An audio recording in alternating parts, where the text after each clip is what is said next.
Hello and welcome to the Elder Tree podcast. My name is Twiggy Dawn. I'm the founder of the Elder Tree and Alchemilla Herbals, and I reside on Jinibara land here in far north Queensland. You are listening to the Herbal Education segment, where each new moon I invite a myriad of plant wisdom keepers to chat about the world of herbal education, about their passions and motivations, and their dreams for the future of herbal medicine education in Australia. This podcast is brought to you by the Elder Tree, a non-for-profit organisation whose mission is putting the medicine in the hands of the people. One of the ways that we are doing this is through this podcast. If you would like to go deeper with the podcast journey while supporting the Elder Tree for as little as $2 per week, then you can become a member of our Patreon. Thanks to all of the people and plants who have helped to make this podcast possible.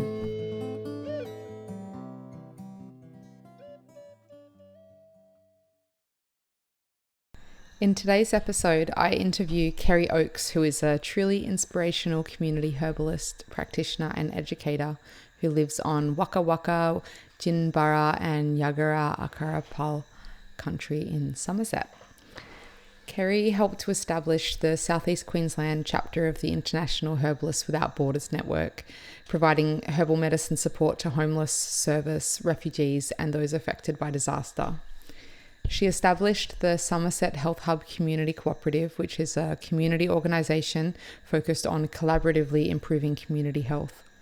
She has led and supported numerous community initiatives and has the hugest heart and a beautiful vision of supporting community-led spaces, which is what she is currently doing her PhD on. In this interview, we discuss the importance of creating community-led herbalism clinic spaces where education courses come into the clinic and collective wisdom is shared to build resilient communities. Kerrie shares her wisdom and her goals with the PhD and beyond, and I really think that we should get behind her on this. She's working hard toward making a significant positive impact in the herbal healthcare realms in Australia. Hi, Kerrie. Welcome to the Elder Tree podcast. It's so great to have you on here today. Thanks for coming. Hi, Twiggy. It's great to be here. I think this is a bit of a long time coming. I've been wanting to interview you on the show for ages, and I really appreciate you squeezing us in between. I know you've just got back from the Estuary Learning Conference and you've got a workshop tomorrow. So, appreciate you taking the time to come on here. I'd really love to start with actually talking to you about the Estuary Learning Conference because, as anyone listening to this show would know, I'm a member of Estuary Learning for the last 3 years, but then also we've interviewed so many members from Estuary Learning, and it's really beautiful the work that they're doing, that we're doing. Just love to hear about the weekend and some takeaway moments and gold moments from there. Yeah, sure. So it was my first Estuary Learning Conference. I'm only a relatively new member.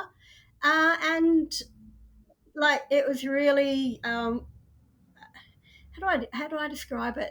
Like, it was a different type of conference. We use the word conference thinking of a particular thing in mind, but this was sort of formal but not formal, if that makes any sense. There was a lot of respect for everybody in the room. There was a lot of warmth, and it was really more like a group of friends getting together. It's just a big group of friends. So, which I think is really good because sometimes you can go to some conferences and they're quite dry, and you find yourself looking at watches, going, "When can I get out of here? When's lunch?" Whereas with the Estuary Learning, it was just more like that. We're all just friends getting together, having a big meet up type of thing. Which is really good. It's nice to be able to go to some of those less formal conferences, have a bit more interaction time and stuff. And I think that the diversity and variety of people presenting as well is really good. Did you ask? You asked me to get key takeaways. It's so hard because I'm still processing it. I think because I'm still traveling in a way because I've sort of stopped off halfway home to do this workshop tomorrow. So I haven't had a chance to sort of get home and really think about what it was. It was all still there. Yeah. Wonderful, thank you. Yeah, it's such a beautiful community, kind of very supportive space, and that's one of the things that really drew me to estuary learning is that really like cooperative, everyone working together, not having a hierarchy or anything. It's very inclusive, and kind of every supporting leadership, in everyone, and yeah, it's just such a wonderful space to be involved in. I'm a little bit FOMO that I didn't get to go this year. So I'd love to hear about your workshop tomorrow, the Taking It to the Streets workshop. Would you tell us about that? Yeah, sure. So tomorrow I'm doing a workshop for the Southeast Queensland chapter of the Naturopaths and Herbalists Association of Australia. And as I've called it, taking it to the streets. Basically, I'm trying to get people to start to think about how they could do community herbal medicine through their own practices. So some of it's stuff that I've learnt from doing it myself in my own area. Some of it is information that I've sort of gleaned from the PhD studies that I'm doing. So, and it's just I'm just trying to get people to start thinking about how they could do it. Hmm. So, and is this targeted Yeah, at practitioners, or who is it targeted at? yeah. So this one's targeted at practitioners, and I guess Yeah. that's partly because you can't really have herbal medicine without somebody who's kind of doing herbal medicine. Um, and it was just this is a group in particular who I think I think there's a lot of communities who want to do it, but I don't know that it's quite as well thought through by practitioners. It's like we don't have the same sort of development of community herbal medicine of where communities are more actively involved in making decisions as they do, for example, in the US. Um, there's a lot more free clinics and and clinics of that style over there. At least that's my Mm. sense. Yeah, yeah, Um, it's not a common thing in Australia. Like the term community herbal medicine, and even free and affordable clinics aren't common in Australia so much as what they are in America. So Yeah, we're much more used to. Sorry, I interrupted. We're much more used to that Western model of healthcare, where I don't feel well, I'm going to go and see a practitioner, and I see a doctor or a herbalist or a naturopath, and I'm in a room, and it's just me and the practitioner. We're kind of much more familiar and comfortable with that idea here in Australia. Whereas mhm. community herbalism, and particularly when you get the community involved in managing it, is completely different in a lot of respects. Like you might have your consultation with your practitioner, but you're also you might be doing things outside in a garden, or traveling from place to place, and then there might be other people involved, not just say the herbalist, but you might have a massage therapist, and you might have all these other practitioners and modalities, and more workshops and information sharing and knowledge sharing and all that sort of thing. So, and that's the side of things that I really would like to see a lot more of happening here in Australia. Yeah, beautiful. Yeah, so what's your picture, like your presentation tomorrow to the practitioners? Are you informing them and wanting to inspire them to create like community groups to change a little bit of the model of the way that they do their healthcare to work with other healthcare practitioners in different settings? Is that the goal? Yeah, the goal is to inspire people to try and think about how they could do it. Yep. But they're actually going to have to do some work tomorrow night. It's not Mm, just me standing there talking to them. Like I will be sharing some information, like sharing some stories of some of the clinics that I know of from overseas, um, and how some to give them an idea of how it can look different to what we do. But I'm also going to try and get them to really think about their own situation and go, well, if I want to start this up, how do I do it? What are my steps? Where's my guidebook? Um, and I'm going to try and get them to step through a process of building their own guidebook for it. wonderful. Yeah, it that's will be an relevant for their interesting. community and their Yes, skills. Yeah. exactly. Yeah, wonderful. That's great. It's like, it's a process of opening people's minds, that there's so much more that we could be doing. It was one of my gripes, doing the degree, was that we weren't really taught. The word community didn't really come into it. The word collaboration didn't really come into it. It was very kind of self, focused on being kind of like every man for themselves, everyone just doing their own thing. And often, often people, when they're doing that, they're really struggling to get by, in the herbal world and everywhere else. When people are just kind of thinking about themselves and just focusing on their offerings, then often it's not really like a model that works. But when everyone's kind of working together and supporting one another and co-creating things, that's when we get really strong and resilient, and create stronger communities than when we're by ourselves.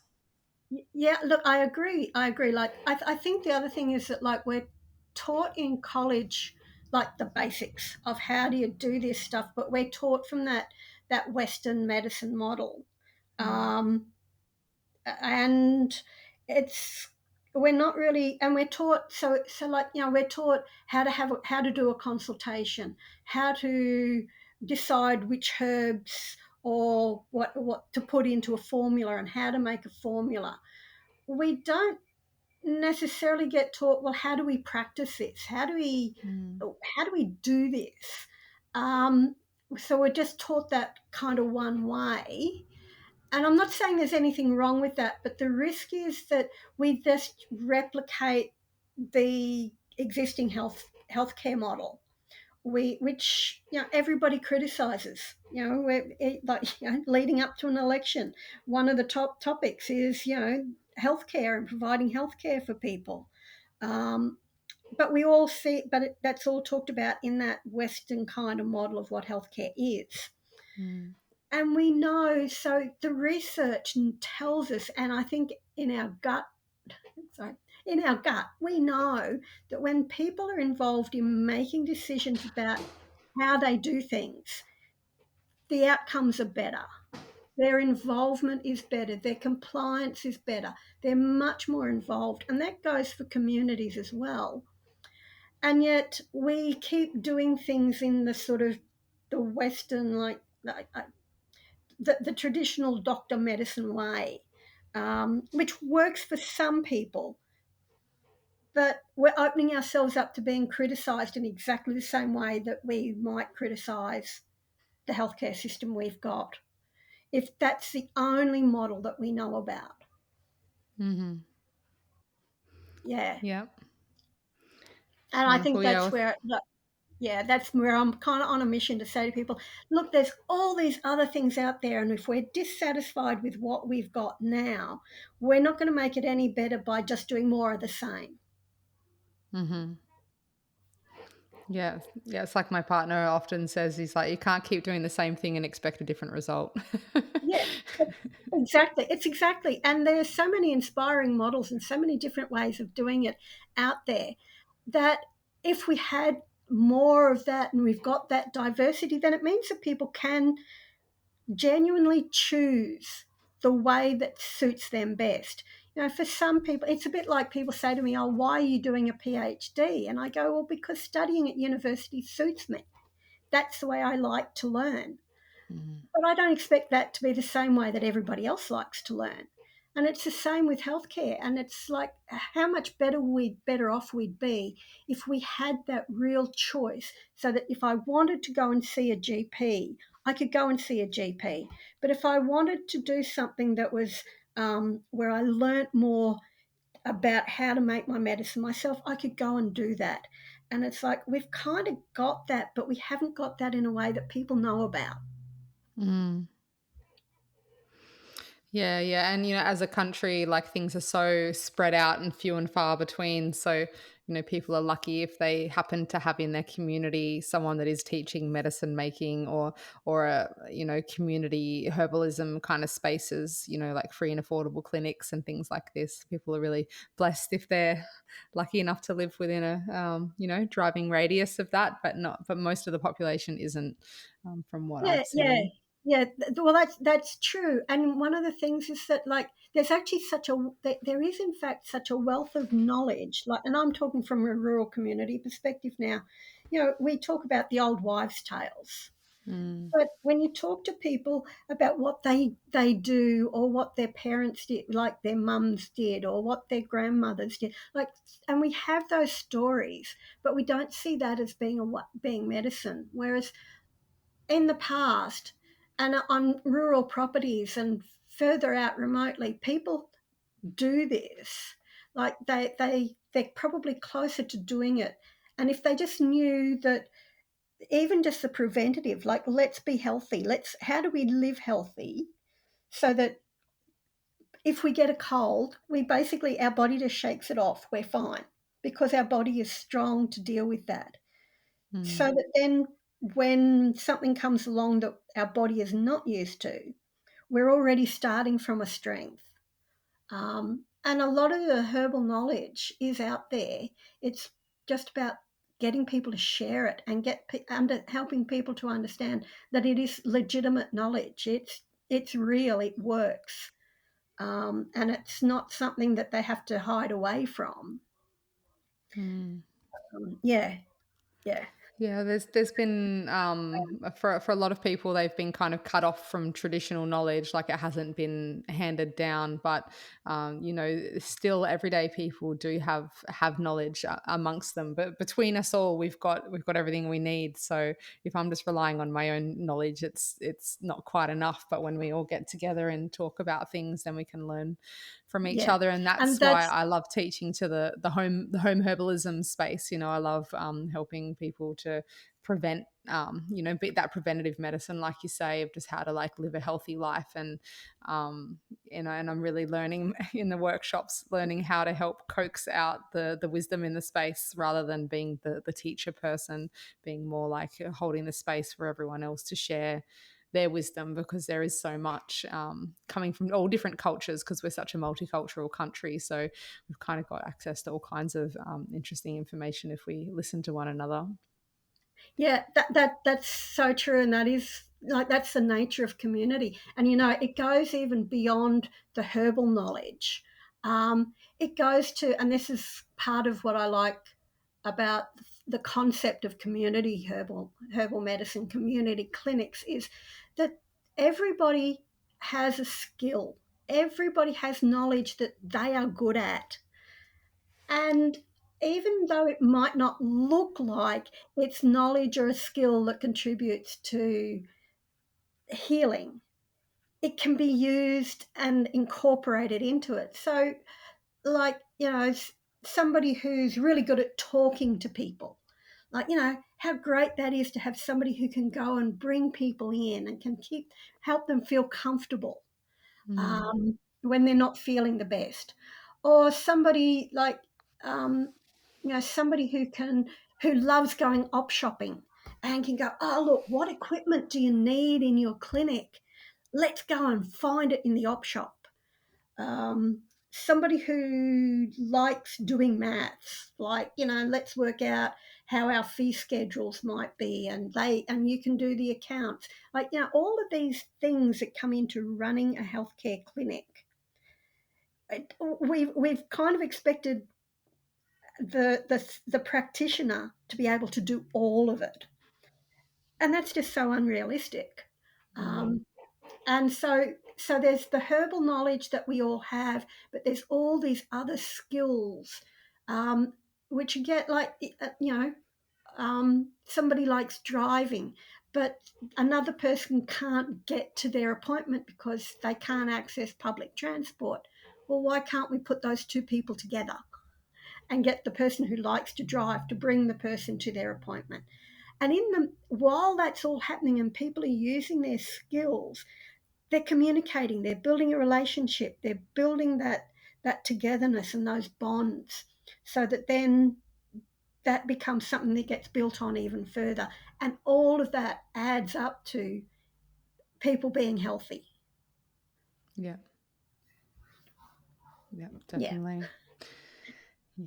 Yeah, I definitely think that for mental health, everybody needs to be involved in a non-paid community space. I've always volunteered since I was a child, and I feel like it's kept me sane and connected to community. And yeah, there's something really special about that space when everyone's just giving what they've got and bringing it all together. And yeah, it's a really special thing. I know it's something that you're super passionate about, to the point where, as you mentioned earlier, you're doing your PhD on this with Southern Cross. And so I'd love to hear a bit about that, where you're at with it, and what you're working towards with your PhD. Yeah. Um, so my PhD is really just an extension of this, of what we've been talking about. You know, it's like we know that when people volunteer, they're more healthy. We know that they're mentally healthy. We know that when people get involved, things work. We know that when they're involved in making decisions, the health outcomes are better. But we actually don't, and so it's like we know that, and there's research about that proves that in certain aspects, but we don't know it from a herbal medicine perspective, not not formally. Again, it's like, you know, if people talk about evidence-based medicine, and they always talk about the randomized controlled trials, and they forget that there are two other legs to that stool. One of them is what we know from experience, and herbal medicine has is a real knowing from experience tradition, and we know from what our clients will tell us. So we need all three of those. And so what we haven't got when it comes to herbal medicine is we don't actually, from the academic perspective, we can't prove it because we haven't got a definition. We talk about community herbal medicine, and we have you have a vision of what it is, and I have a vision of what it is, and that's really good. But what we don't have is a vision that we can say to people in the academic community or in the government policy community, this is what we're talking about. It's a little bit like if we talk about, so at the conference, yeah, over the weekend, we were talking, white cedar came up as a herb or as a plant, medicinal plant.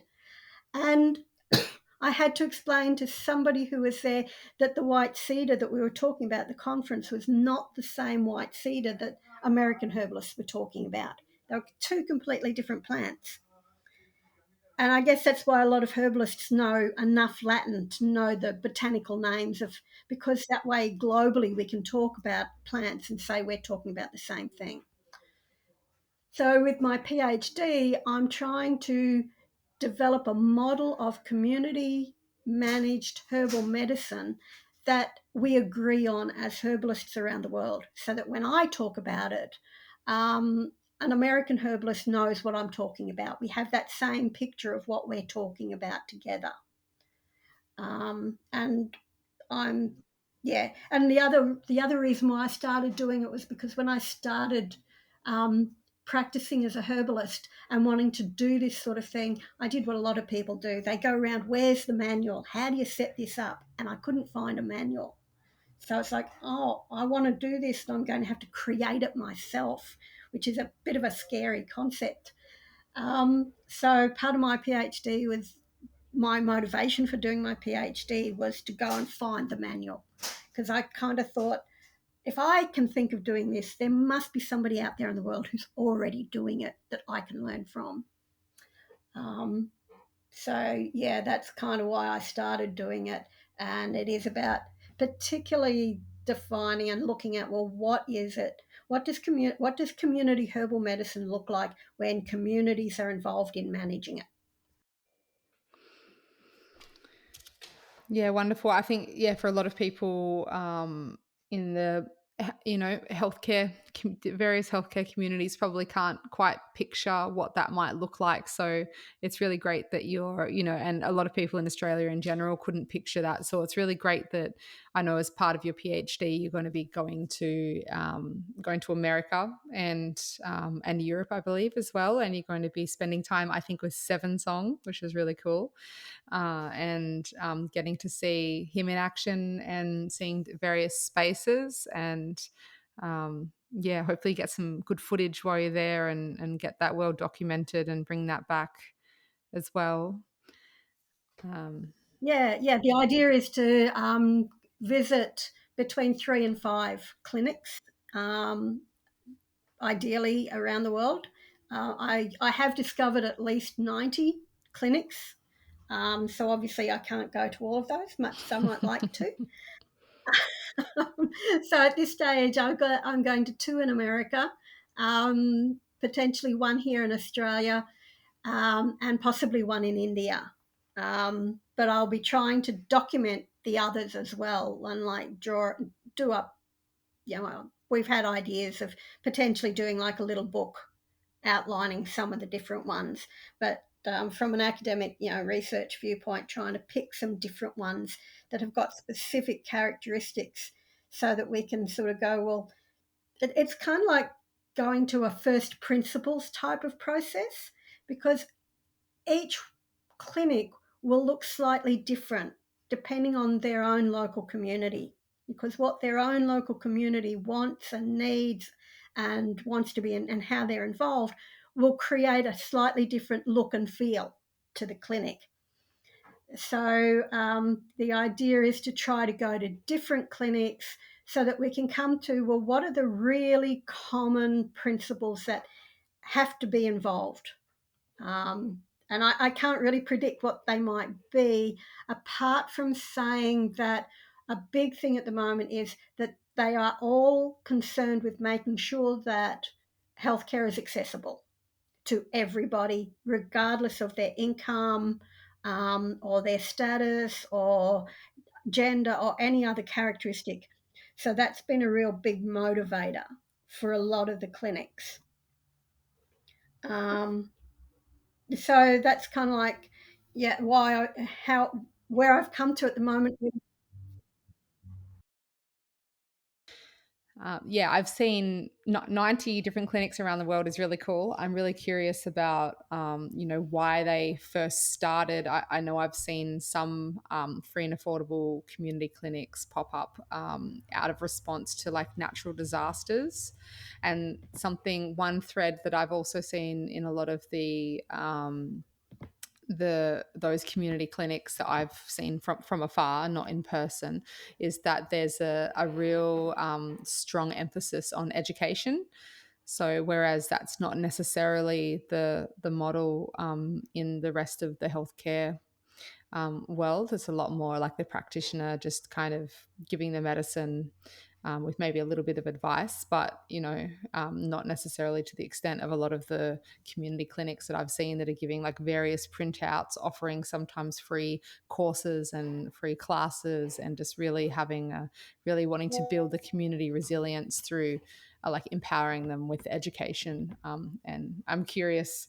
That's only with me witnessing a handful of those community clinics, and I'm curious if that's a thread that goes amongst a majority of those 90 clinics that you've found.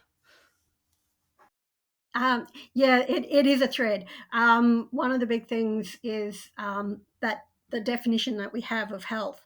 So, the Western, the sort of the picture we're all familiar with: go to the doctor because you feel sick. The doctor will prescribe you something to make you feel better. Um, Whereas, obviously, as herbalists, we have a much broader definition of healthcare and of health. We take that much more holistic viewpoint. So it's not so much about fixing the symptoms that you present with, but how do we help bring your body back into balance? And that might involve a whole range of other things, but also about how to help, and we take that more preventative role, which is, so that's our philosophy and our definitions as herbalists anyway, which is very consistent with the World Health Organization's Alma Ata Declaration from the 1970s of what primary healthcare should be, which was that primary healthcare should pay attention to the factors that contribute to poor health, should be more than just fixing a symptom, should be about educating people and preventing and empowering. and incorporating culturally familiar medicines. That was what it was, and that's one of the threads that does run through them all, is that the definition of what is health is much broader and much more aligned with a more for for want of better terminology at the moment, a really cultural perspective. So when we look at First Nations definitions of health and what healthcare is, that's a much broader definition of health. That's talking about people being out of balance, whether it's emotionally, spiritually, physically, or in their community. There's an imbalance that is worked on, and the journey of becoming balanced. And that's so that thread is very strong in all of the clinics. Even those clinics that sort of replicate the Western model, they still will have that education or that looking beyond just the physical symptoms that are presenting, um, which is really, really encouraging to see that that's there. And that's kind of in alignment a bit with the integrated medicine model. Um, so it's almost like, medicine is finally catching up with where we herbalists have been for centuries. Yeah, yep, yeah, definitely. It's a philosophy that's taught, in the colleges in Australia for herbalists and naturopaths, and I mean, and it's the roots of the original doctor. Like my understanding is that the root of the word doctor is dosia. I'm probably saying it wrong, but it means teacher. Like the actual root word of the word doctor is teacher. So yeah, and that's how it should be. That's right. Yeah. So it's not only because I think this is one of the things that is frustrating people a bit with healthcare at the moment. Is this perception? And we've gone through a cycle where the yeah, we've been through a cycle where the doctor has been the person who has all the knowledge, but that's not really true. And again, if I go back to evidence-based medicine, we acknowledge that the client has knowledge of themselves. The client knows stuff too. And that is also much more in alignment with the traditional cultural First Nations um, awareness. And these are things that and themes that do come through in the clinics that I've sort of been able to find through my research. Yes, that's so true. People already do have so much knowledge of themselves and their own bodies. I'd really love to hear some examples of how you've encouraged that in your community clinic settings. So, how I've encouraged that. So, I've got my best ever story is about an older gentleman who used to be a miner, had high paying job, and moved and went on to a pension. And we were talking one day because he had a real issue with an itch, and the itch was a side effect of the medication that he was taking. And it was the itch that was the problem, not the medication. He was fine. It was just getting rid of this particular itch. And as we were talking and exploring all of that, I happened to mention aloe vera, and he suddenly got his eyes just lit up, and he suddenly said, "Oh, I used to be a welder, and out the back of the welding shed, we had an aloe vera plant. And every time I burnt myself, I'd go out and get some aloe vera juice, and that juice would work. And it was great. So we were able to work with him. So that was just about reminding him of herbal knowledge that he already had. Another story I've got, and most of my stories seem to relate to men, because I think sometimes, like, women seem to be more accepting of the knowledge that they hear and that they've got and that they've learned from their mothers or their grandmothers. But like, I was working with a younger fellow who had a lot of anxiety, and when he got anxious, he would get very angry. And we were just talking about it, and he had no way of explaining to me what his body did when he got angry. So we explored that a lot, and just by me asking him things like what do your muscles do when you get angry? How does your stomach feel? What does it do? What does your brain do? What do your eyes do? And like breaking down all the parts and all the systems of his body, and he was able to realised that his body was made up of all these parts, and he could listen to them and understand what they were trying to tell him. And in fact, we never needed to use herbal medicine for him. All it took was him relearning what his body was telling him and learning how to read those symptoms, those signs and that message from the body. And I think that's so true of a lot of people. We've just forgotten how to take that time and a step back, listen to what our body is telling us and work with that, because our body knows what it needs. Great, thank you for sharing that. Yeah, they're great examples of how much the information's already often within us, and we just need somebody to help hold space, or maybe see our blind spots, or just remind us of what we already know. I would love to hear a bit more actually about your experiences working in community clinics. Love to hear about, some of the projects you've been involved in with community clinics, and also maybe some community clinics that you visited. Sure. There's so many examples, and so just like the way I run my community clinics here in the Somerset region, um, basically it's like, where are people, and going to where people are to run the clinic. So I have run clinics in community centres. I have operated in on the back deck of a coffee shop. I've done consultations in parks. I've done consultations in church halls. Um, it's really, and I guess like one of my favourite places to do consultations is outside, or on the back deck of a coffee shop where there's privacy, so that we can talk without people realising that we're doing a consultation. But we're kind of outside, we're relaxed, so my clients are relaxed. They're more open to sort of sharing some of the ideas and some of their things, and some of the things that are troubling them. Um, and it's like, so like when I do consultations at home, and I take people out to my herb garden and we go for a stroll around the herb garden. So we're not really like, doing that really formal doctor patient consultation. But I have the same types of questions that I would ask if I was sitting in a consultation room in a private clinic. But it's just we're out in the open, we're looking at the plants as well. And that's like giving me, for example, some ideas of the types of herbs that might be useful. But people are relaxing. They're talking in a space that they're comfortable in, so they're more open. But yeah, so basically, I think for people who are looking at doing community clinics, it's like, where are people? Like, I would love, for example, to do consultations in a pub, because out my way, people go and they congregate in the pub. And it's like, that's where people are. So rather than necessarily expecting people to come to us, it's like we go to them.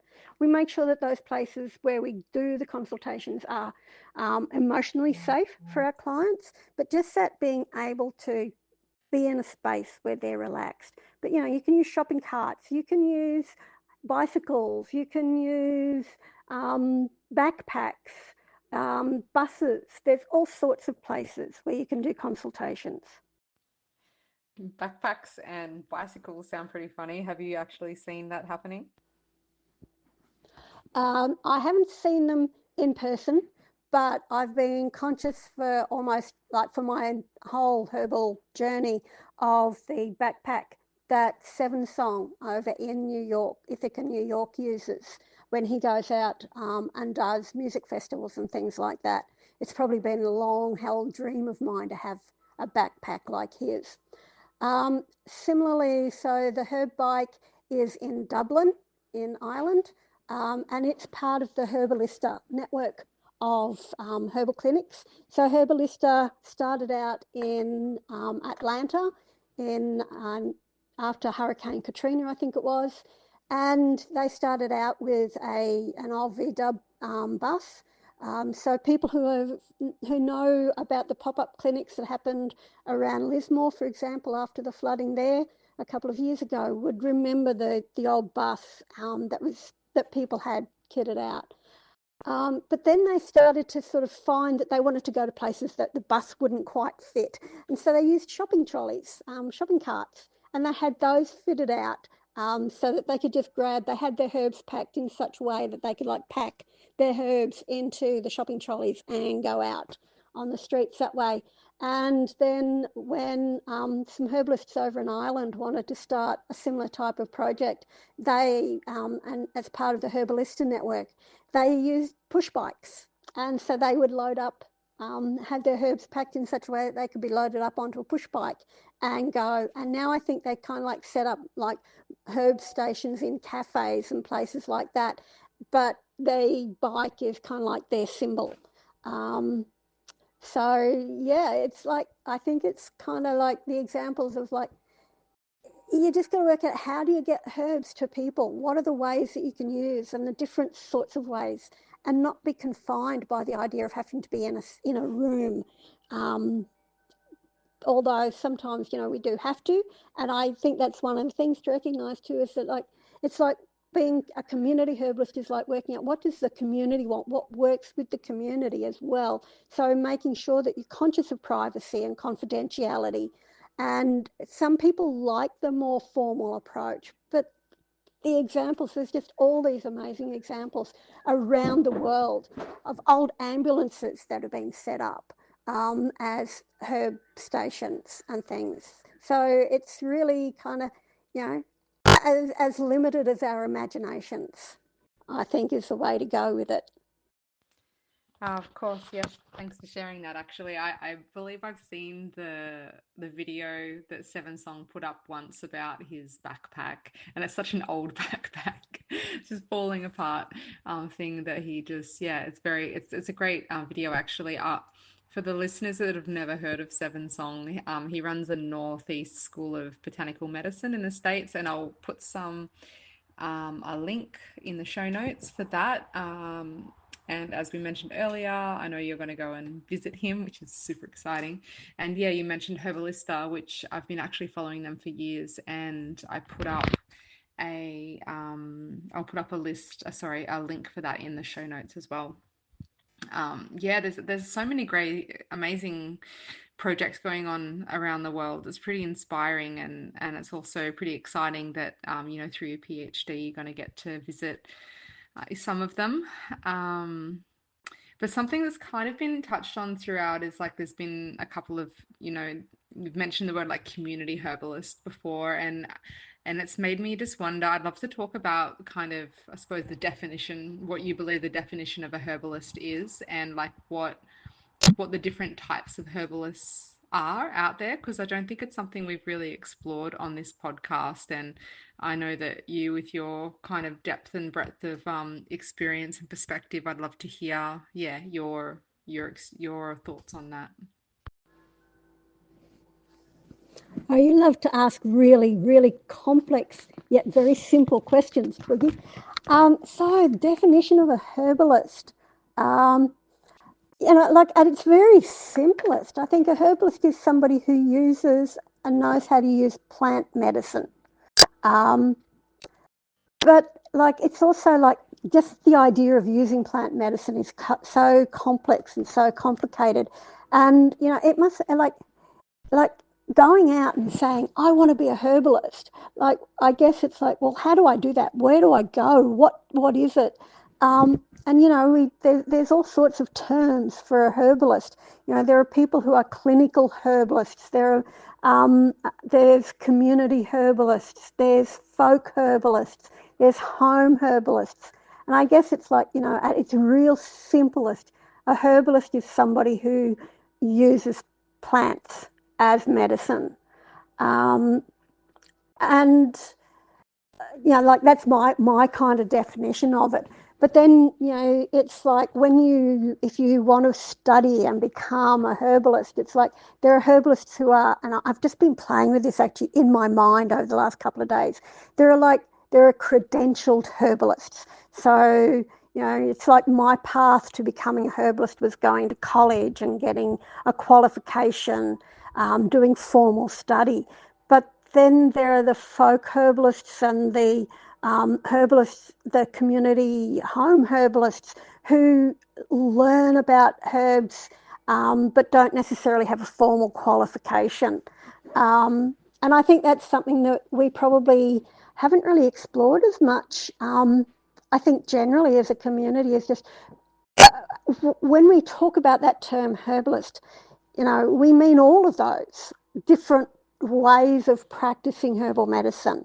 Um, and some people have, and it's like, I think if, people were wanting to do it, it's like, what are you good at already? So like, I'm a bookie person. That's why I'm doing my PhD. It's like, I like that more formal style of learning. So for me, going to college and getting a qualification was a good way to get into it. I've learned a lot more than by doing more practical things. Like I started my herb garden so that I had experience with plants. I could see them, I could feel them, I could interact with them.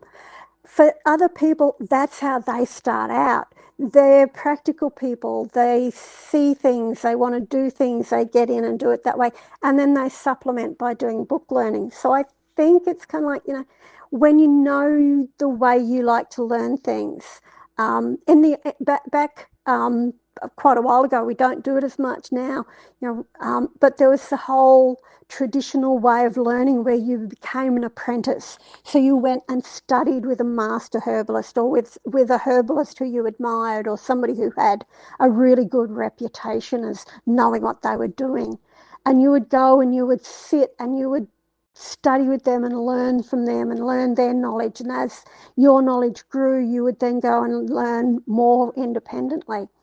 And I think it's something that is valid still today. Like that to me is like the most valid way of learning, is learning from somebody else and supplementing it with your own learning and combining the experience and the written wisdom. Um, like we have so much written down wisdom now that we can go and look at, but you still have to kind of have both. But yeah, so at its simplest for me, a herbalist is somebody who practices medicine with plants. Um, but there are so many different ways of entering into um, that way of doing of working, and some of it depends on what you want to do with the knowledge. Do you just want to?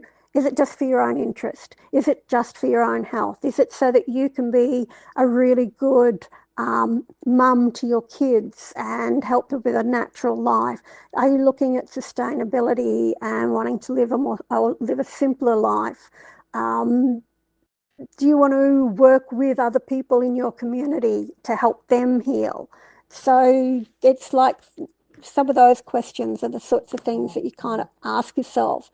And there is a pathway for all of those. Unfortunately, at the moment, a lot of the time, we only hear about the formal way of becoming a herbalist through going to the one college in Australia that provides a qualification. Um, but there are so many other ways into it.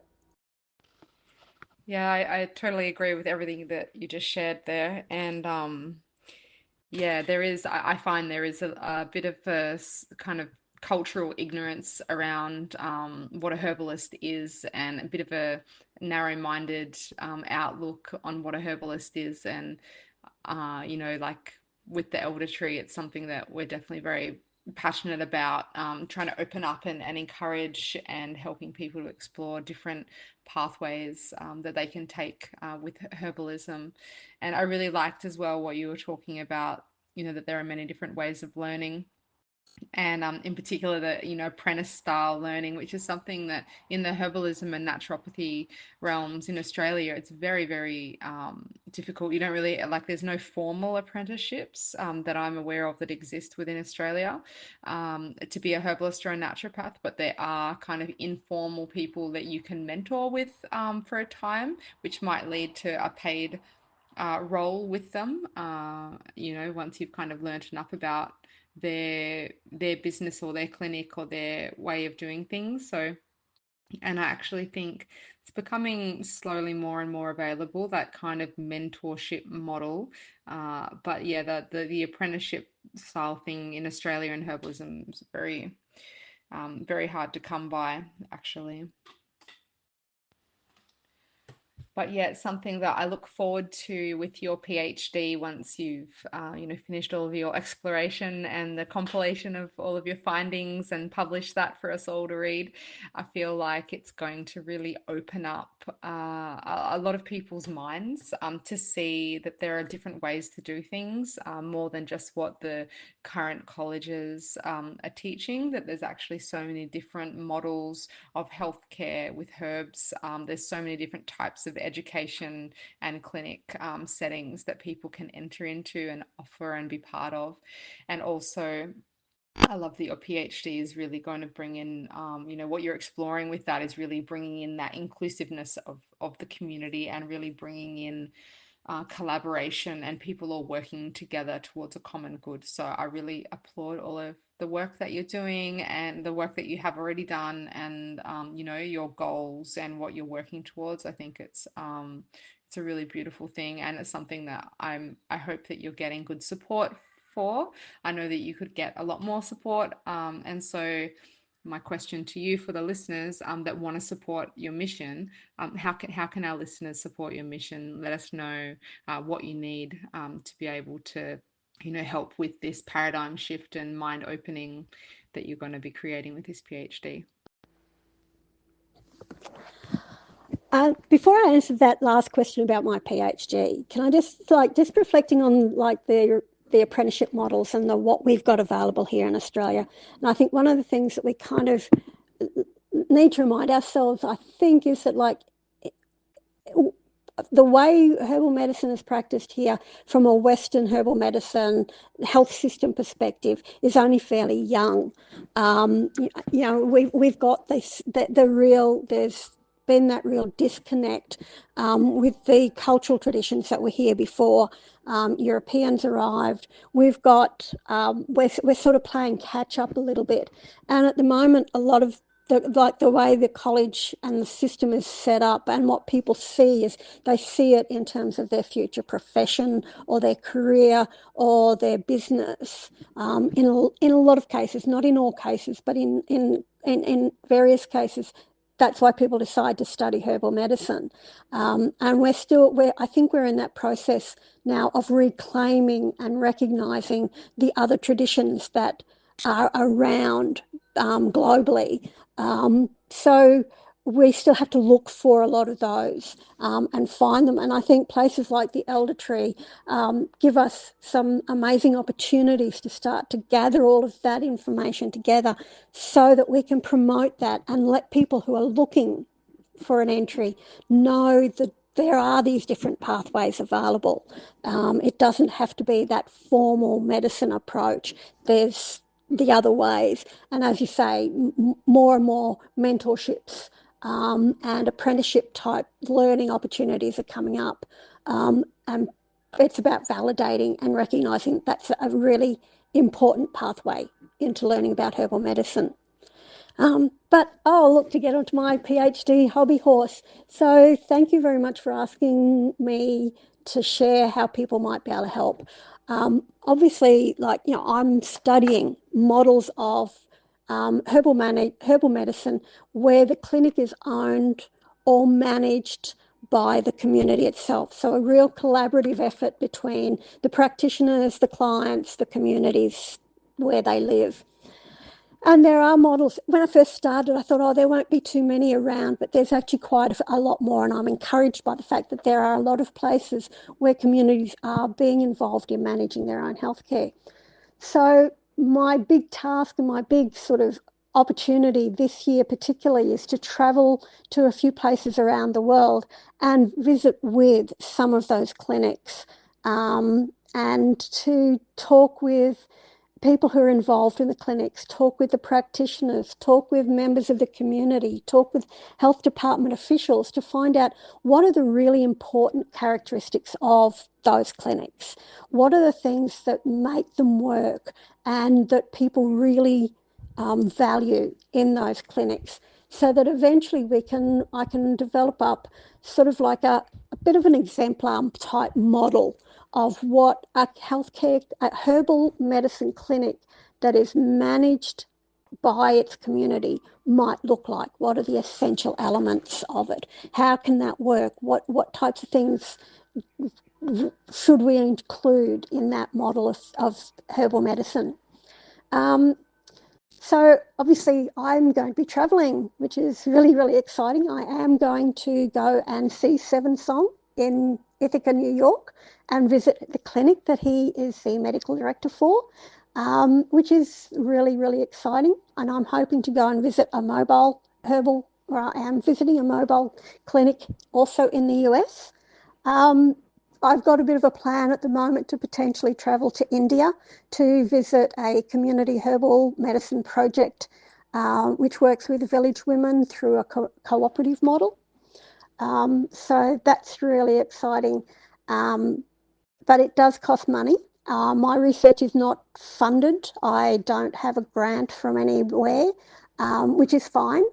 But I study through the National Centre for Naturopathic Medicine at Southern Cross University, and they have set up a fundraising effort for a number of the projects that are being conducted through the centre, and mine is one of the projects that they have offered to fundraise for. So there is an opportunity there for people to donate a little bit of money towards the cost of the travel. One of the things that I'm doing through that travel is actually contributing some funds to the clinic and to the people who participate. Very, very small amounts, but just as a way of saying thank you very much for your time. So if you could, Twiggy, I can send, we can include a link to where people can donate directly to the research project. And it's really something like, just a small amount of money.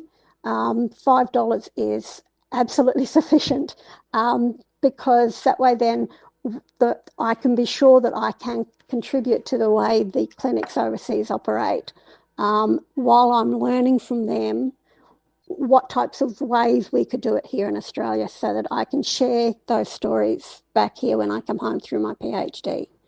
I'll be sharing lots of things anyway, but that might just help in terms of the airfares. But like I say, that contributing to the clinics, because one of the things that those clinics often do is they have to fundraise for herbs for, because they may not get government grants or funding from from manufacturing companies or anything like that. So if I can contribute a little bit to them in return for the knowledge that they're going to be giving us, that would be really cool. Oh, wonderful. Thanks so much for sharing all of that. I all of those links I will include in the show notes for any of our listeners wondering that right now. Just go have a look down in the show notes for all of those notes. I think we're just going to leave it at that for now, Kerrie. But I just wanted to say thank you so much for all the work that you're doing, and thanks for coming on here and sharing your perspectives, and also sharing about the different community clinics that you've been working with, and about this beautiful, exciting journey you've got ahead with your PhD. So wishing you all the best, and thanks for coming on the show.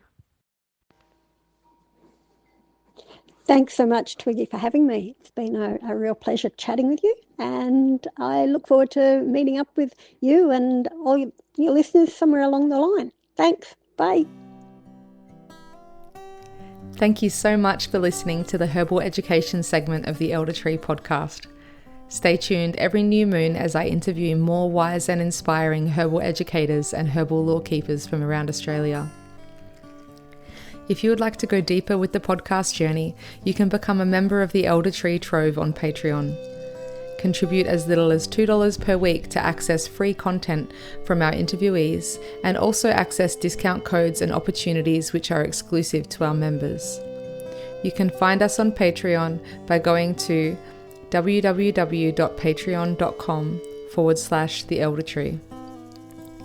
Other ways that you can assist us in getting our offerings out there to more people in Australia is by subscribing and leaving a review on Apple Podcasts and on the Spotify app.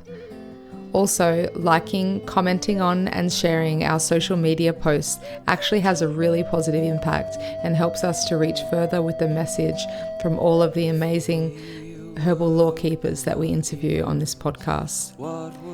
Thank you so much for your support and have a most wonderful day.